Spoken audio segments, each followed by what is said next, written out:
మద్యం ధరలను పెంచుతూ ఏపీ ప్రభుత్వం అయితే ఒక నిర్ణయం తీసుకోవటం జరిగింది. ఈ నేపథ్యంలో నిన్న ఈ మేరకు ఉత్తర్వులను కూడా విడుదల చేశారు. దీంతో ఈ రోజు నుంచి కూడా పెంచినటువంటి ఎంఆర్‌పీ ధరలు అమలులోకి రానున్నాయి. మొత్తంగా చూసుకున్నట్లయితే రూ. 99 ఎంఆర్‌పీ ధరలుగా ఉన్నటువంటి బీర్లు, వైన్స్ ఏదైతే ఉంటాయో వాటి ధర రూ. 99గా ఉన్న వాటి మీద మాత్రం ఎలాంటి పెంపు అనేది లేదు. మిగతా రూ. 99కు పైనున్నటువంటి మద్యం సీసాలు ఏదైతే ఉన్నాయో విస్కీ, రమ్ము, ఇలా లిక్కర్ వీటన్నిటి మీద కూడా ఆహ్, రూ. 10 మేర పెంచుతూ ప్రభుత్వం అయితే ఉత్తర్వులు జారీ చేసిన పరిస్థితి మనం చూస్తూ ఉన్నాము. ధరలు ఈ రోజు నుంచి అందుబాటులోకి కూడా రానున్నాయి.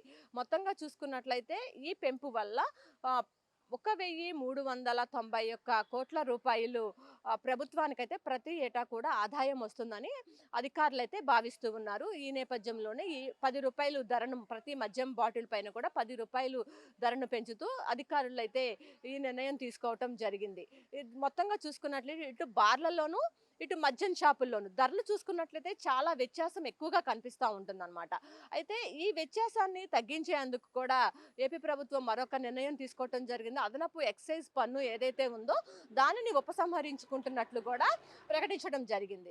ఈ నేపథ్యంలో మనం చూసుకుంటే ఇటు బార్లలోనూ, ఇటు మద్యం షాపుల్లోనూ కూడా ఒకే రకమైనటువంటి ధరలైతే అందుబాటులోకి వచ్చే అవకాశం అయితే మనకి స్పష్టంగా కనిపిస్తా ఉంది. మొత్తంగా చూసుకున్నట్లయితే ఇప్పటికే ఉత్తర్వులు విడుదల చేసిన నేపథ్యంలో ఈ రోజు నుంచి కూడా మద్యం ధరలన్నీ కూడా ఏదైతే ప్రభుత్వం పెంచుతూ నిర్ణయం తీసుకుందో అవన్నీ కూడా ఈ రోజు నుంచి పూర్తి స్థాయిలో అమలులోకి రానున్నాయి. ప్రతి మద్యం బాటిల్ పైన కూడా అదనంగా ఇప్పటి వరకు ఉన్నటువంటి ఎంఆర్‌పీ ఏదైతే ఉందో దానిపైన మరో రూ. 10 అదనంగా అయితే చెల్లించాల్సి ఉంటుంది. ఈ మేరకు ప్రభుత్వం అయితే నిర్ణయం తీసుకోవడం జరిగింది. ఈ నేపథ్యంలో ప్రభుత్వానికి మరింత ఆదాయం సమకూర్చుందనే ఆలోచనతోనే ఈ నిర్ణయం తీసుకోవడం అనేది జరిగింది. ఇది ఇక్కడున్న పరిస్థితి. కెమెరా పర్సన్ రాంబాబుతో Lakshmi, one India news Telugu, Vijayawada.